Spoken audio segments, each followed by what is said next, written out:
Hi dear students, welcome back to Bagdev tutor. आमे prepositions पढ़ुले जो मैंने प्रिपोजिशन प्रथम क्लास टी देखी ना से डिस्क्रिप्शन बॉक्स रे लिंक मिल जाव। प्रथम जाई प्रथम क्लास टी देखी दिंतु, यापर आसी यही क्लास टी देखु। तेणु पूर्व क्लास रे आमे प्रिपोजिशन कौन एवं प्रिपोजिशन केते टाइप रो एवं प्रिपोजिशन किछि रूल पढ़ी एवं यापर आमे प्रिपोजिशन को केतोटी ग्रुप रे विभक्त कराई पढ़ी जमीती कि preposition of place, preposition of time एवं अन्य प्रिपोजिशन। तेणु आज आम यही क्लास रे प्रिपोजिशन ऑफ प्लेस जो रही आम डिटेल भाव में पढ़ा। देख प्रिपोजिशन ऑफ प्लेस रे art Madhya preposition of place रे व्यवहार करा जाए। तेणु आर्ट को आम केमिति को जगार व्यवहार करवा यार रूल विषय में पढ़ा एवं एग्जाम्पल डिस्कशन करवा। देख art is used to show the exact point, house, station, village. ताले आर्ट कोठी व्यवहार करा जाए ना जदि एग्जैक्ट पॉइंट को बुझाऊ मन रख, एग्जैक्ट पॉइंट को जब बुझाऊ ताहले आमे आर्ट व्यवहार करवा। जेकोसी जगह हो, घर हो, स्टेशन हो, विलेज हो। पुणी थे कहूँ देख घर हो, स्टेशन हो कि विलेज अर्थात गाँ हो कि जेकोसी एग्जैक्ट पॉइंट को जब बुझाऊ, जेकोसी जगार एग्जैक्ट पॉइंट को जब बुझाऊ ताहले आमे आर्ट प्रिपोजिशन यूज करवा। एग्जाम्पल देख she is standing at the corner of the street at the door at the bus stop. तेणु सी स्टैंडिंग से ठिया होइछंती कोठी ना at the corner of the street कि एट द डोर कि एट द बस स्टॉप। तेणु exact point को बुझेला, एग्जैक्ट जगटा को बुझेला बा लोकेशन ही बुझेला। जैसे जो स्ट्रीट रही गली रही से गलीर कॉर्नर रे ठिया होती कि एट द डोर, डोर पाखरे बा कबाट पाखरे ठिया होती कि एट द बस स्टॉप पाखरे ठिया होती। तेणु जेहेतु डोर, बस स्टॉप एवं कॉर्नर ऑफ द स्ट्रीट एगुड़िक एग्जैक्ट पॉइंट को बुझाऊँगी, से एठारे आमे at article at preposition use कले। बुझिपाइल। सेकेंड देख सेकेंड एग्जाम्पल देछि ही लाइव्स एट 95 बापूजी नगर। से 95 बापूजी नगर रे बास करती। तेणु एठारे मध्य आर्ट यूज है कहीं 95 बापूजी नगर, 95 बापूजी नगर एटा देछि। तेणु एग्जैक्ट लोकेशन को बुझेला, से आर्ट व्यवहार करागला। एवं आउ गोटे अल्टरनेटिव तुम कहूँ जदि इटे 95 लिखाई न खाली बापूजी नगर लिखाई था कि आउ कौन गोटे पर्टिकुलर सिटी ना लिखा जाता, लार्जर एरिया ना लिखा जाता, ताहले आमे इन प्रिपोजिशन यूज करते जोटा कि आम नेक्स्ट जो इन रही आम पढ़ा। बुझल ये मन रख जदि एग्जैक्ट पॉइंट को बुझाइब जेकोसी जगह हो, घर हो, स्टेशन हो, गाँ हो कि जेकोसी जगह हो, जदि एग्जैक्ट पॉइंट बुझाइब ताहले आमे आर्ट प्रिपोजिशन यूज करवा। देख एथर मुझे डायरेक्ट एग्जाम्पल गुड़ा नॉर्मली कहीदे। थर्ड एग्जाम्पल देछि she works at the public library at the city general hospital. तेणु एठार city general hospital public library यह एग्जैक्ट पॉइंट को बुझाऊँ, से आम एठारे आर्ट यूज कले। आई भी देख the train arrived at Cuttack. Train टी कटक रे पहुँचला। ताहले कोठी पहुँचला? कटक रे पहुँचला। कटक रे पहुँचला जो बुझेला एटा एथिरे कौन हम एटा इन यूज करनी। कटक कहले टोटाल कटकटा बुझाऊँ ना, किंतु एठारे जेहेतु देला जे दी ट्रेन आरिव्ड एट कटक, तेणु ट्रेन जदि पहुँचब कटकर कोठी पहुँचब? रेलवे स्टेशन से पहुँचब। तेणु इट मीन्स अर्थात कटकर अर्थ है कटक रेलवे स्टेशन में पहुँचब। से जेहेतु एग्जैक्ट पॉइंट को बुझेला तेणु आम आर्ट आर्टिकल यूज कले। तापर देख they met at the club at the station at the party. ତାହେଲେ କ୍ଲବ୍ ଷ୍ଟେସନ୍ ପାର୍ଟି ଏଗୁଡ଼ିକ ଏକ୍ଜାକ୍ଟ ପଏଣ୍ଟକୁ ଆମର ବୁଝେଇଲା। ତେଣୁ ଏଠାରେ ଆମେ ଆଟ୍ ପ୍ରିପୋଜିସନ୍କୁ ୟୁଜ୍ କଲେ। ବୁଝିପାରିଲ। ନେକ୍ସଟ ଦେଖ, he is at school at work at the doctors. ସେ ସ୍କୁଲରେ ଅଛି କିମ୍ବା ସେ କାମରେ ଅଛନ୍ତି କିମ୍ବା ସେ ଡକ୍ଟରଙ୍କ ପାଖରେ ଅଛନ୍ତି। ତେଣୁ ଏଠାରେ ସ୍କୁଲ ୱାର୍କ ଏବଂ ଦି ଡକ୍ଟର୍ସ ଯେଉଁ ଦେଇଛି ଏଗୁଡ଼ିକ ଏକ୍ଜାକ୍ଟ ପଏଣ୍ଟକୁ ବୁଝେଇଲା, ଏକ୍ଜାକ୍ଟ ଜାଗାକୁ ବୁଝେଇଲା। ସେଥିପାଇଁ ଆମେ ଏଠାରେ କ'ଣ ୟୁଜ୍ କଲେ ନା ଆଟ୍ ଆର୍ଟିକିଲ୍ ୟୁଜ୍ କଲେ, ସରି ଆଟ୍ ପ୍ରିପୋଜିସନ୍ ୟୁଜ୍ କଲେ, ଆର୍ଟିକିଲ୍ ନୁହେଁ ହେଲା, ମୁଁ ପାଟିରୁ ବାହାରି ପଡ଼ୁଛି। ଦେଖ ତାପରେ next, he is sitting at a desk at the table. At a desk କିମ୍ବା ଆଟ୍ ଦି ଟେବୁଲ୍, ତାହେଲେ ଦି ଟେବୁଲ୍ ଏବଂ ଡେସ୍କ, ସେ ଡେସ୍କରେ ବସିଛନ୍ତି କିମ୍ବା ଟେବୁଲରେ ବସିଛନ୍ତି। ତାହେଲେ ଏହା ମଧ୍ୟ ଟେବୁଲଟା ଏବଂ ଡେସ୍କ ଏହା ଏକ୍ଜାକ୍ଟ ପଏଣ୍ଟକୁ ବୁଝାଉଛି। ତେଣୁ ଯେହେତୁ ଏକ୍ଜାକ୍ଟ ପଏଣ୍ଟକୁ ବୁଝାଇଲା ସେଥିପାଇଁ ଆମେ ଏଠାରେ ପ୍ରିପୋଜିସନ୍ କ'ଣ ୟୁଜ୍ କଲେ ନା ଆଟ୍ ୟୁଜ୍ କଲେ। ବୁଝିପାରିଲ। ଠିକ୍ ସେମିତି ଦେଖ, candidates have to write their names at the top of କିମ୍ବା at the bottom of the page. ତେଣୁ ଏଠାରେ ଟପ୍ ଅଫ୍ କିମ୍ବା ବଟମ୍ ଅଫ୍ ଯେଉଁ ରହିଛି ପେଜ୍ର ଏକ୍ଜାକ୍ଟ ପଏଣ୍ଟ ହେଉଛି, ପଏଣ୍ଟକୁ ବୁଝେଇଲା। ଗୋଟେ ଦେଇଛି ଟପ୍ ଦେଇଛି କିମ୍ବା ବଟମ୍ ଦେଇଛି ତଳେ, ଅଗ୍ରଭାଗରେ କିମ୍ବା ତଳେ। ତେଣୁ ଏକ୍ଜାକ୍ଟ ଜାଗାକୁ ବୁଝାଉଛି, ସେଥିପାଇଁ ଆଟ୍ ପ୍ରିପୋଜିସନ୍ ୟୁଜ୍ କଲେ। ଦେଖ ପୁରା ଇଜିରେ ମୁଁ କହିଦେଉଛି, ଏକ୍ଜାକ୍ଟ ପଏଣ୍ଟ ମାନେ ଧରାଯାଉ ତମ ଘର ଭିତରେ, ଧର ଏଇଟା ହେଉଛି ତମ ଘର। ଦେଖ ତମ ଘର, ଏଇ ଯେଉଁ ଘର ଭିତରେ ହେଲା, ମୁଁ ଗୋଟେ ଘର କରୁଛି। ଦେଖ ଧରାଯାଉ ଗୋଟେ ଘର ତୁମର ହେଲା, ଏଇ ଘର ଭିତରେ ଧରାଯାଉ ତମ ଟିଭିଟା ଏଇଠି ଥୁଆ ହେଇଛି ଏବଂ ଏଇଠି ତମର ଖଟ ପଡ଼ିଛି। ମୁଁ କହିବି ଯେ ତୁମେ ତୁମ ଟିଭି ପାଖରେ ବସିଛ। ତେଣୁ ଏଇଟା ଏକ୍ଜାକ୍ଟ ପଏଣ୍ଟକୁ ବୁଝେଇଲା, ମାନେ ଏକ୍ଜାକ୍ଟ ଜାଗା ଯେ ତୁମେ ଟିଭି ପାଖରେ ହିଁ ବସିଛ। ସେଥିପାଇଁ ଆମେ ଆଟ୍ ପ୍ରିପୋଜିସନ୍ ୟୁଜ୍ କରିବା। ବୁଝିପାରିଲ। ତେଣୁ ଯେତେବେଳେ ଏକ୍ଜାକ୍ଟ ପଏଣ୍ଟ ଥିବ, ବାରମ୍ବାର ଏଥିପାଇଁ କହୁଛି କାହିଁକିନା ବହୁତ ଇମ୍ପୋର୍ଟାଣ୍ଟ ତୁମମାନଙ୍କ ପାଇଁ ପ୍ରିପୋଜିସନ୍। ତେଣୁ ଏକ୍ଜାକ୍ଟ ପଏଣ୍ଟକୁ ଯଦି ବୁଝାଉଥିବ, ସେ ଯେକୌଣସି ଜାଗା ହେଉ, ଘର ହେଉ, ଷ୍ଟେସନ୍ ହେଉ, ଭିଲେଜ୍ ହେଉ, ଯାହା ବି ହେଉ, ଆମେ ଆଟ୍ ୟୁଜ୍ କରିବା। ବୁଝିପାରିଲ। ଦେଖ ସମୟ ବହୁତ ଲାଗୁ ପଛେ ସେଥିରେ କଥା ନାହିଁ, ଆମ ପାଖରେ ଢେର ସମୟ ଅଛି। ଆମକୁ ନଭେମ୍ବର ଫାର୍ଷ୍ଟ ୱିକ୍ ଭିତରେ ସିଲାବସ୍କୁ କମ୍ପ୍ଲିଟ୍ କରିବାର ଅଛି। ତେଣୁ ଆମେ ପୁରା ଆରାମରେ ପଢ଼ିବା ଏବଂ ଭଲ ଭାବରେ ବୁଝି ପଢ଼ିବା। ବୁଝିଲ। ଦେଖ ତାପରେ ଇନ୍ଟା ଗୋଟେ ୟୁଜ୍ ହେବ ନା, in has the idea of being within a larger area. ଗୋଟେ ଲାର୍ଜର ଏରିଆକୁ ଯଦି ବୁଝାଉଥିବ, ସେ ଲାର୍ଜର ଏରିଆ କ୍ଷେତ୍ରରେ ଆମେ କ'ଣ ୟୁଜ୍ କରିବା ନା ଇନ୍ ପ୍ରିପୋଜିସନ୍ ୟୁଜ୍ କରିବା। କେମିତି ଦେଖ ଆଉ ଟିକେ ଡିଟେଲରେ ବୁଝାଇ ଦେଉଛି ନା, it also refers to a house or residence where no specific one is mention in used for places of work if they are buildings. ଦେଖ ଦୁଇଟି ପଏଣ୍ଟ ମନେ ରଖ। ପ୍ରଥମ ପଏଣ୍ଟ ଯେ ଇନ୍ଟା କେଉଁଠି ବ୍ୟବହାର କରାଯିବ ନା, ଇନ୍ଟା ଯଦି ଲାର୍ଜର ଏରିଆକୁ ବୁଝାଉଥିବ ତାହେଲେ ସେଇ କ୍ଷେତ୍ରରେ ଆମେ ଇନ୍ ବ୍ୟବହାର କରିବା। ଏବଂ ସେକେଣ୍ଡ ପଏଣ୍ଟ ଯେ ଏହି ଇନ୍ଟା ସଦାବେଳେ କୌଣସି ଘର କିମ୍ବା କୌଣସି ରେସିଡେନ୍ସ ଇତ୍ୟାଦିକୁ ବୁଝାଉଥାଏ ବା ରେଫର୍ କରୁଥାଏ। ଯେତେବେଳେ କୌଣସି କିଛି ଜିନିଷ ମାନେ ମେନସନ୍ ନଥିବ, କିଛି ବି ମେନସନ୍ ନଥିବ, ସେତେବେଳେ କୌଣସି ଯଦି ଘର ଆଉ ରେସିଡେନ୍ସକୁ ବୁଝାଉଥିବ ସେଇ କ୍ଷେତ୍ରରେ ଆମେ ଇନ୍ ବ୍ୟବହାର କରିବା। ଯଦି ଏଇ ପଏଣ୍ଟ ଯଦି ବୁଝିପାରୁନ, ଏ ଯେଉଁ ପଏଣ୍ଟଟା କହିଲି, ତାହେଲେ ଆମେ ଏକ୍ଜାମ୍ପଲ୍ ଯେଉଁ ଦେଖିବା, ଏକ୍ଜାମ୍ପଲ୍ ଦେଖିଲା ପରେ ତୁମେ ଆରାମରେ ବୁଝିପାରିବ। ବୁଝିପାରିଲ। ତା ଥାର୍ଡ଼ ପଏଣ୍ଟ ଦେଖ ନା, in is used for places of work if they are ବିଲ୍ଡିଙ୍ଗସ୍।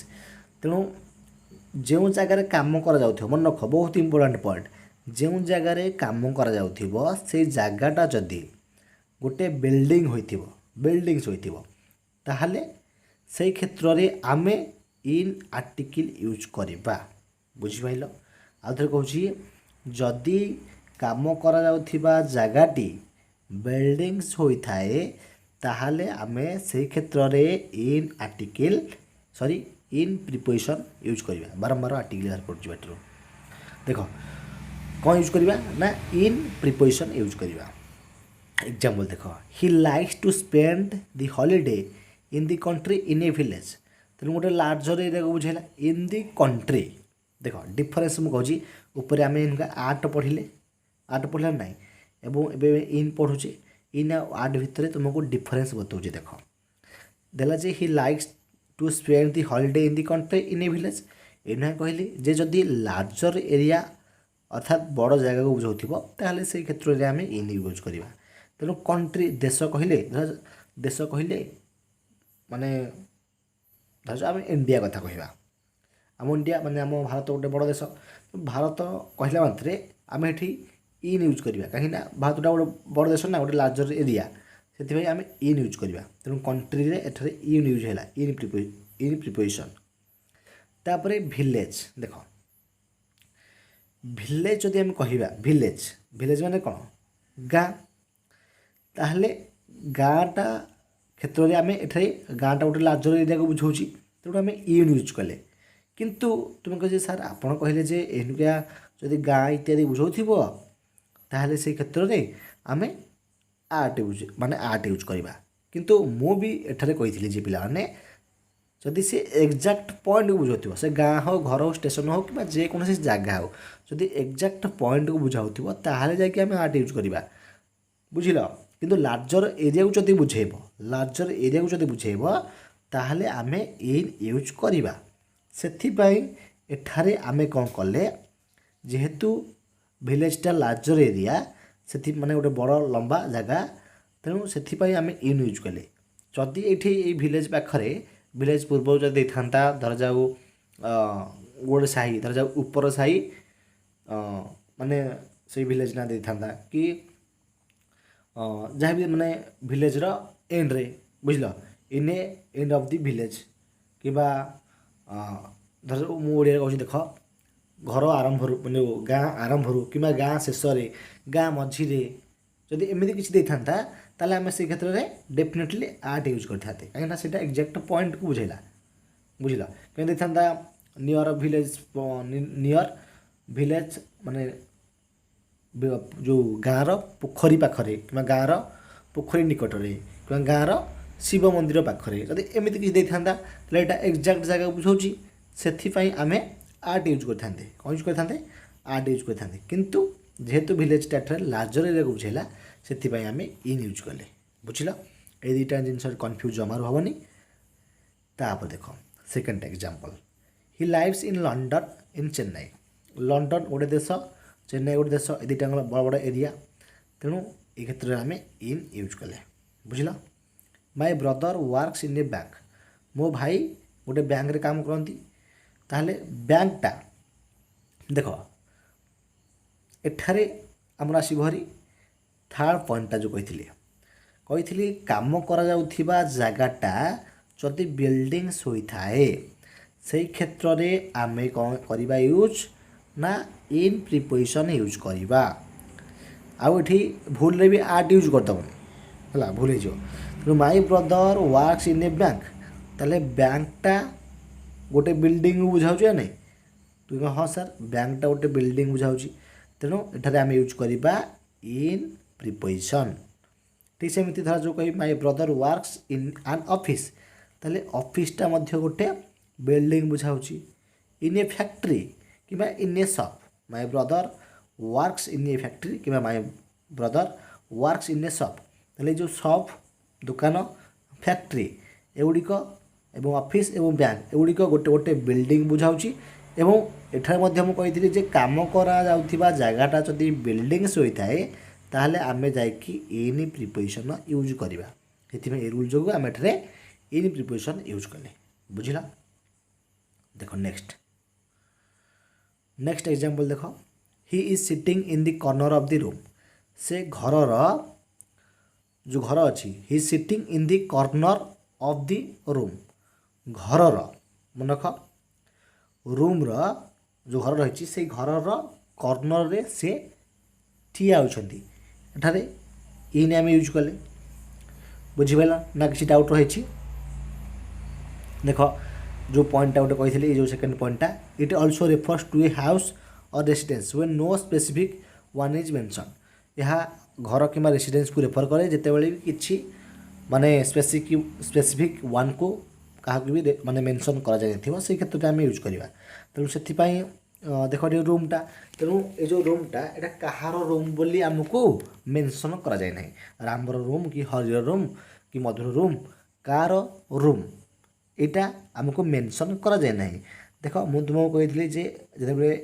पढ़ा आम एग्जाम्पल ये विषय जापर तेणु देला जे घर किंबा रेसिडेंस होइथिबो जेतेबेले कि when no specific one is mention अर्थात किसी स्पेसिफिक जिनस मेंशन हो नथिबो से क्षेत्र में आम यूज करवा इन बुझल देख ये अल्टरनेटिव कौन हो तुमको बुझाऊँ देख he sitting in the corner of the room तेणु एठार आम इन यूज कले कहीं ये जो रूमटा देती रूम कि हाउस भी देते भी होता किसी असुविधा नहीं ताहले ये जो रूमटा कहार रूम एठारे स्पेसिफिक मेंशन ही ना से आम इन यूज कले जदि मु कही था he sitting dash the corner of the Ram's room कि माई रूम ताहले एठारे आम आट यूज करते कौन यूज करते आट कहीं कहली रामर रूम रामर घर एठार मु राम को माने मेंशन कली जे रामर घर रे राम घर कण रे से ठिया होती तेणु एक्जाक्ट पॉइंट बुझेला से आम आट यूज करते किंतु जेहेतु एठारे केवल रूम देछि एवं कार रूम एटा माने मेंशन ही ना से आम एठारे इन प्रिपोजिशन को यूज कले बुझल ही लाइव्स इन बापूजी नगर देख डिफरेंस क्रिएट देख बापूजी नगर से बापूजी नगरटा गोटे लार्जर एरिया को बुझेला से आम एठारे इन प्रिपोजिशन यूज कले किंतु जदि आम देखा ये आटरे गोटे रही देख ही लिव्स आट 95 बापूजी नगर कौन डिफरेंस देखुच पे जे ये 95टा एक्सट्रा लगी तेणु जेहेतु 95टा लगिगला ताहले से 95 जो रही रूम रम रही कि 95 से बापूजी नगर भितर कौन गोटे स्थान हो माने एक्जाक्ट पॉइंट को बुझेदेला से आम एठारे आर्ट प्रिपोजिशन यूज करदे किंतु 95टा सेकेंड एग्जाम्पल जोटा रही आम इन रे एठारे 95 देनी केवल बापूजी नगर देती तेणु बापूजी नगरटा गोटे लार्जर एरिया को बुझेला से आम एठारे इन प्रिपोजिशन यूज कले जदि एठारे आम एवं 95 बापूजी नगर लगेदेवा ताहले एठारे आम इनटा कटे कौन यूज करवा ना आर्ट यूज करवा बुझल डिफरेंस देख तापर देख नेक्स्ट एग्जाम्पल स्टैंड इन ए क्वे इन ए लाइन गोटे धाड़ी ठिया हुआ कि गोटे लाइन छिड़ा हुआ तो गोटे धाड़ी कि गोटे लाइन टे गोटे बड़ माने धाड़ी होते गोटे लार्जर एरिया को बुझेला मझे तुम ठिया हो बुझल से इन लगे ए मोटामोटी भाव में कह गले मध्य क्षेत्र में तुम यूज कर इन बुझल he is playing in the playground एवं he is working in the field माने मध्य मझिरे ये क्षेत्र में तुम यूज कर मन रख से खेल पड़िया खेलुछि से पड़िया काम करुछंती ताहले एठारे इनटा व्यवहार करागला कहीं एठा दुईटा रूल यूज हो पार दुईटा रूल कौन जो बही जो रूल देती से रूल अनुसार मुझे कहूँ देख प्लेग्राउंडटा गोटे लार्जर एरिया को बुझेला गोटे बड़ एरिया को एवं फील्डटा गोटे बड़ एरिया को बुझेला से आम यूज कले कौन इन यूज कले एवं मझे बुझाऊँगी ये दुईटा क्षेत्र में तब देख he put the plates in the cupboard एठारे कौन से कप बोर्ड रे प्लेट गुड़ाक रखिले कौन रखिले कप बोर्ड रखिले तेणु मध्य को बुझाऊँगी एना कही मध्य कि मझिरे कहले से क्षेत्र में आम इन प्रिपोजिशन को यूज करवा बुझल तेणु बहुत समय हो जाए आम आराम पढ़ा धीरे धीरे पढ़ा किंतु पूरा डिटेल भाव में पढ़ा आम पाखे बहुत समय अच्छी सिलेबस कंप्लीट करने बुझिपाल तेणु आम नेक्स्ट क्लास रे